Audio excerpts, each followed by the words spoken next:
Welcome back to Calmer Conversations, the podcast where you learn how to help your brain become a calmer place to be so that it's easier to feel exactly how you want to feel in your daily life.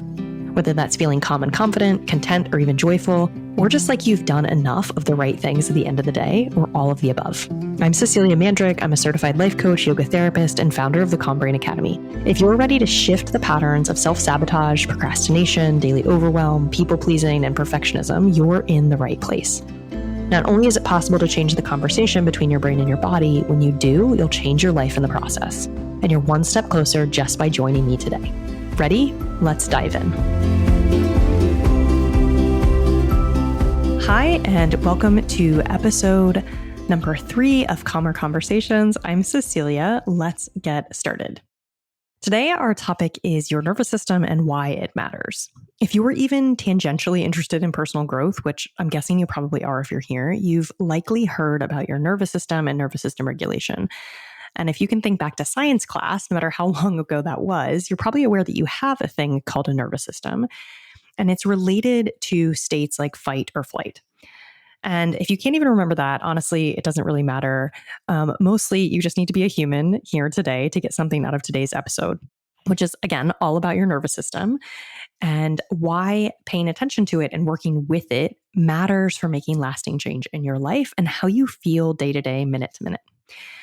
A lot of personal growth focuses on mindset work, that is understanding and working with the thoughts that you have. And that's really, honestly, very huge, important, life-changing work. It's a big part of what I do. It's what we've talked about on the first 2 episodes, working with and understanding your brain. But here's the thing. I don't actually think that you can make real lasting change unless you also address your nervous system. Our nervous system is so crucial, and you're going to see after today's episode, in driving how you act, what you think, how you are day to day, that if you don't actually work with it, it's very hard, and you're kind of fighting an uphill battle if you're only working with your thoughts. Okay, so you can do all of the mindset work in the world, and it won't make a huge difference if your nervous system isn't regulated or it doesn't like to stay in a regulated state, which is something that a lot of other people don't talk about, right? So it has to have a safe home base, but it also has to like coming back to that home base. This is why in the work that I do, I combine mindset and mindfulness, or you could think of it like cognitive science and nervous system regulation, or thought work and yogic wisdom to support you and your whole being as you make changes and to make sure that those changes stick. In the past 2 episodes, we've addressed your brain. So before we get too far into this podcast, I thought it was important to spend some time with the nervous system. After today's episode, you're going to walk away with some background information on your nervous system, why your nervous system matters to you in your life. And then in a later episode, you'll learn about your nervous system defaults and how to start changing those. As with all episodes, I hope this one brings some relief, provides some possibility or hope for change, and also helps you see how starting to bring awareness to what's happening in your body is actually one of the keys to starting the change. Also, you're not alone. What's happening in your nervous system is happening for a lot of other people. You're not broken. There's just a piece of you that you never really learned to work with or care for that matters greatly in your day-to-day life. All right. So let's dive into the content. First, I also want to say that I'm approaching this from a coaching perspective and not as a neuroscientist. So this is a simplified approach. You're not here to pass an anatomy or physiology test. You're here to learn about you and why this matters if you want to feel different or make changes in your life. Okay, you can think of your nervous system as your brain or parts of your brain, your spinal cord, and a whole bunch of nerve fibers that travel throughout your body, sending and receiving messages. Within your nervous system, you have the autonomic nervous system and the somatic system. The somatic nervous system involves things that you can consciously sense and do. So if you think about raising your arm, or you think about looking at your watch and moving your arm to do that. The autonomic nervous system is a control system that acts largely unconsciously and regulates your bodily functions. We are primarily focusing on the autonomic nervous system today. This system is always on, and it regulates things like heart rate, blood pressure, respiration, digestion, sexual arousal. It regulates everything that you do. And most importantly for this conversation, it's always scanning your body, your environment, and relational cues from people around you for signs of safety and danger. Your nervous system is part of your safety defense system, and it is crucial for your survival.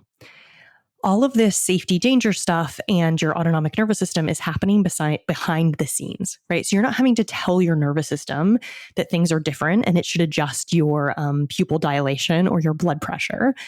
It's doing this without you noticing, right? With you actually not interacting consciously. So it notices that look on your boss's face and it makes an interpretation, or if it's sensing unusual heat through your skin or sees a rope at dusk and you think it's a snake, you might jump, or you smell the comforting smell of your favorite food. It's all reacting to these things. It's always adjusting. It's always saying you're safe or you're in danger. So it's assigning you to one of two states, that's safety or danger. At this point, I think it's helpful to know that your nervous system is really amazing and complex, and it isn't really great at differentiating between a 5-alarm fire in the moment and the time you burned your toast 3 years ago. That is, it really only knows those two states, danger or safe, and it doesn't have a concept of time. So this is sort of by design, right? If you think back to the time when humans lived in caves or even just walking down the street, danger is danger, right? It doesn't make a lot of sense in the moment to figure out more because survival is the most important thing. If you think about that rope in the dark, it doesn't make sense to stick around and see, is it really a snake? And is it a poisonous snake or is it a snake that can hurt me?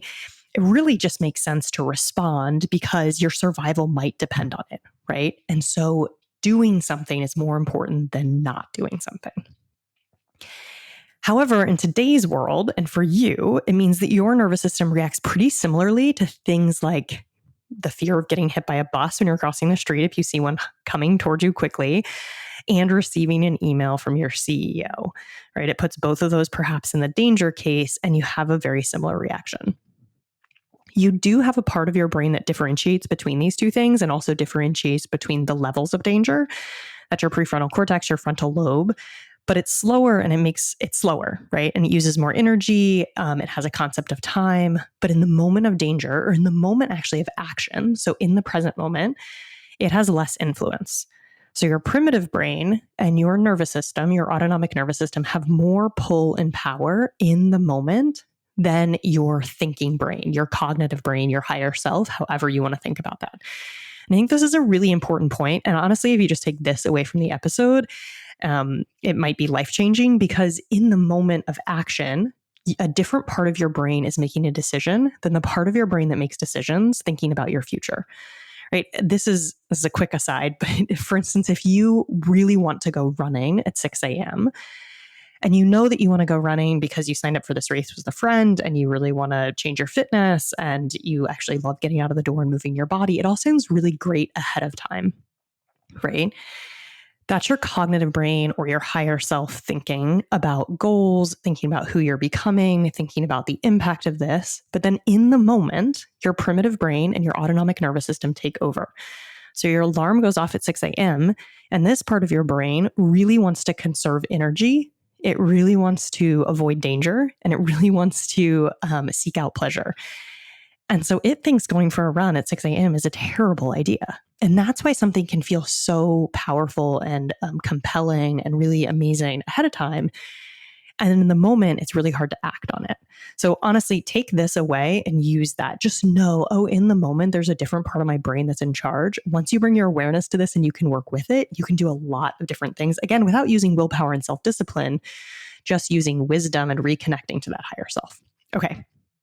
So I also want to circle back around to what I said about to your nervous system and time, because if you ever notice that when you can be lying in bed, you can be drifting off and suddenly you'll remember something that your colleague said earlier in the day.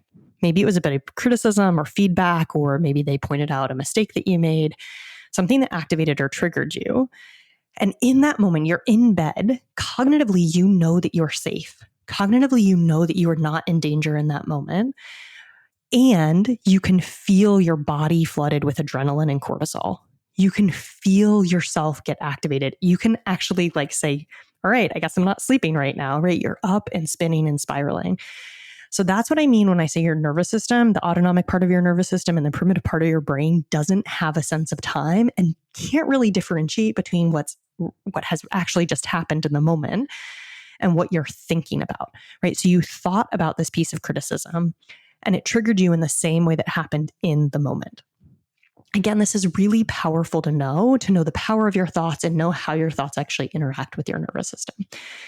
So your brain, that part of your brain and your nervous system, they don't know about time, but they don't also know about a thought about something versus the real thing. It's reacting as if the danger is happening right now.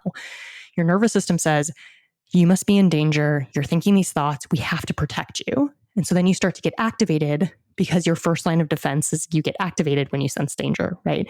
The adrenaline starts going, your blood pressure changes, your pupils dilate, different things happen in your body physiologically. You stop digesting as well, honestly. And being asleep when you're in danger isn't usually a good idea. And so your brain isn't going to let you sleep, right? It's saying like, you need to get up, you need to do something about this. And very often the only thing that we do about something like that anyway is we spiral in our head. And so that's why you might lie awake thinking about something for a long time. So when you're not in danger, sometimes what happens is your nervous system misreads these cues and gets activated. And you get assigned to the danger state that's maybe not the most helpful for you in the moment. This state, the danger or safe state, determines how you perceive everything around you, how you interpret what your partner said, how you show up for your kids or your friends. It determines how you show up for the problems in your life and how your brain interprets that unfinished laundry or the grant you didn't get or your full email inbox. It impacts your capacity to celebrate, to rest, to grow, to show up as you. So your nervous system is extremely important in how you feel and who you are in your life. Right. So if you started this episode thinking like nervous system, blah, blah, blah, like I don't think I need this, just know that it impacts everything that you're doing because it's putting you in the safe or danger state. The cool thing, and I'm just going to say this quickly now, is that you can interact with it consciously, even though it is a less conscious part of you. So is this starting to land? Is it starting to make sense why it's important that you pay attention to your nervous system and you start to bring your awareness to what's happening there? All right. If it is, you should say it is. Again, this helps you to absorb the information that you're hearing here instead of just have it be a passive learning exercise. You might also start to maybe say to yourself right now I understand why I want to pay a little bit more attention to my nervous system. So here's some other helpful things to know. Within your nervous system, your autonomic nervous system, there are two different kind of states. That's the sympathetic and the parasympathetic. The sympathetic is usually called fight or flight. Now we've added freeze, fawn, and flock. So all the F's are over in the sympathetic state. These are actions that different people might be predisposed to or responses people might be predisposed to when their nervous system assigns them to the danger state. So you might even right now pause and ask, when I feel like I'm in a danger state, which of those do I go to? Right? I might fawn, which means people please, or I might feel like I totally freeze, or very often I get angry and I want to fight, right? And so this knowing your own reaction can be really powerful in starting to work with it. This is the predisposed state that your nervous system, when it assigns danger to you, that you go to. It's the hyper aroused state where you might feel angrier or more defensive or on edge, or like you really need somebody to like you, or you really need to go into that people pleasing mode so that you will feel safe, right? If you spend a lot of time in this aroused state, your nervous system and endocrine system can get a little worn out and you can default into a hypo state or conserving state. Your nervous system says, listen, we've tried to fight, we've tried to flee, we're running out of steam here, we've got to shut down and conserve energy. And your body actually will shut down and conserve energy. This is like long term, and this actually turns into the bodily form of burnout. And if you go down what I like to call team hypo, or the polyvagal theory calls it into the dorsal zone. So if you go down that hypoarousal state for a long time, the polyvagal theory calls this the dorsal zone. It's the zone where you're trying to conserve energy, where you feel kind of shut down. The parasympathetic nervous system, the autonomic nervous system, and the parasympathetic response is associated with resting, digesting, creating, connecting, and cognitive thinking. Okay. And also change, honestly. So if you want to change, if you want to have great digestion, if you want to be more creative, if you want to connect with yourself and others and think more cognitively, you need to spend more time in the parasympathetic response than in the sympathetic response. This is being assigned to the safe category, and it allows you to be at your best. It allows you to be at your higher level of thinking, at creating, at being with loved ones and loving yourself. If you do have digestive issues, this can also help relieve those in some ways. It's not a cure-all, but it can also help. This is when you're curious, compassionate, switched on. It's when you probably feel most like you, and it's probably where you like to spend the most time. Related to this sympathetic response and parasympathetic response is something called the zone of tolerance. And the polyvagal theory, your vagus nerve is the one that innervates your torso, by the way. I don't think I mentioned this earlier. And it is the back and forth nerve between your brain and your body that is actually really crucial for working with your nervous system intentionally. And your zone of tolerance is the amount of stress that your nervous system can tolerate and still stay relatively regulated. So this is how much it can be happening around you and you still feel like calm and cool, or you still feel like you're maybe in the safe zone. This zone can grow or shrink depending on what's happening in your life, and you can actually train it to expand. So then a zone of tolerance isn't a static thing. It's not something you were born with.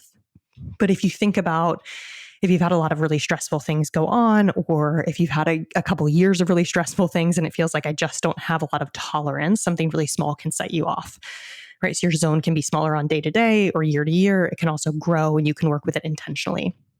Another fun fact is that your nervous system started developing when you were in utero. That means that whatever was happening in your birth parents' life impacted you. So not just the epigenetics, but their reactions to movies they saw and work stress and world events and the joy they got from ice cream, those all impact the formation of your nervous system and your regulated state or dysregulated state. Again, that doesn't mean you can't change it now, but it means that it impacted you as a person.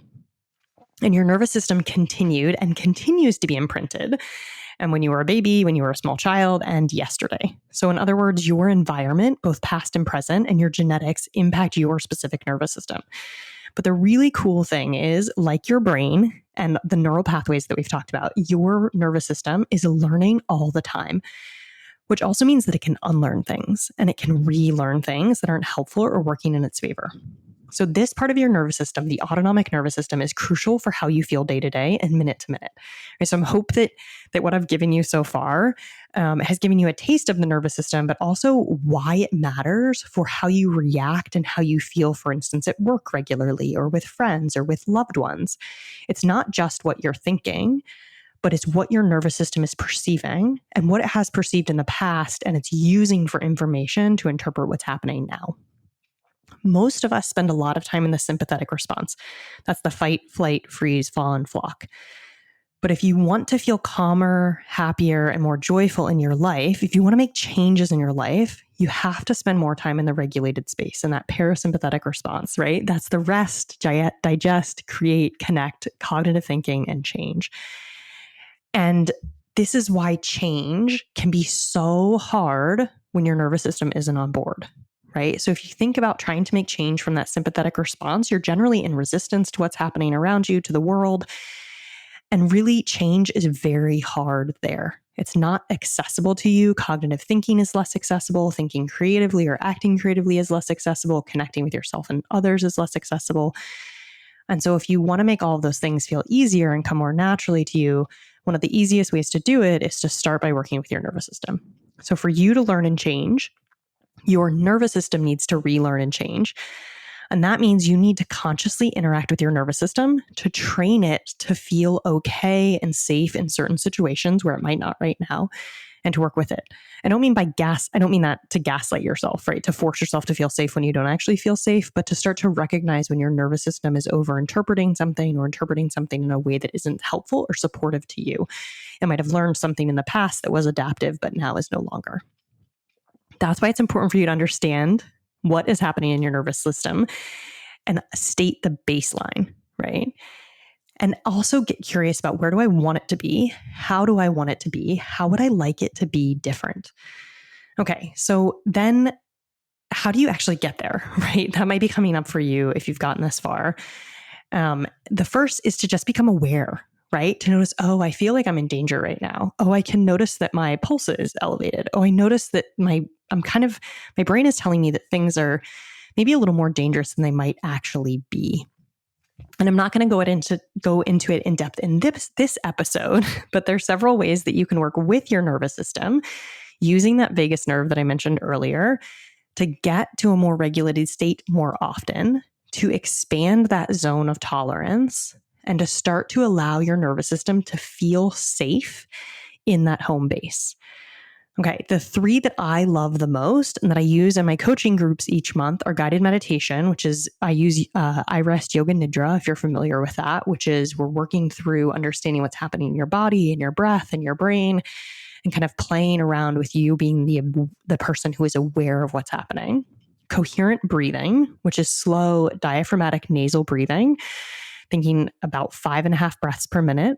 And gentle movements, which you might think of restorative yoga or gentle somatic movements. These 3 things I think are so powerful at helping your nervous system process backlogs of emotions, but also get to regulation now and expand your zone of tolerance.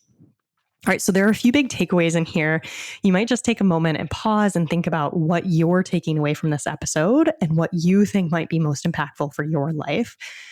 But really understanding that the nervous system is a huge component in how you feel each day and what you do. And if you want to make change and you want to feel differently in your life, you probably want to start paying attention to your nervous system in some way. You want to start to pay attention to where it stays day to day, to what's happening in it, and then start to ask yourself, how do I want to? What sounds like a fun way for me to start to regulate it more and spend more time in that space? We'll go more into depth in more episodes. I just wanted to make sure that you had this kind of level of understanding and you really, instead of just thinking of the nervous system as like, oh, right, I should pay attention to it, you really understand what's at stake for you. All right, thanks so much for tuning in, and I will talk to you next time. Thanks for tuning into this episode of Calmer Conversations. Take what you learned today and use it in your life. Even if it feels a little awkward or clumsy at first, remember these are practices and that real change comes from implementation. Then send me a message over on Instagram or TikTok and let me know what worked or didn't work. If you want to dig deeper into something from today's episode, all of the resources can be found at the link below in the show notes. If you like this episode, there's a great chance that you'll love working with me. Join my monthly coaching community by visiting me on Instagram or my website, www.ceciliabmandrick.com. Don't forget to subscribe to the show wherever you listen to podcasts, and I'll see you back here next Thursday.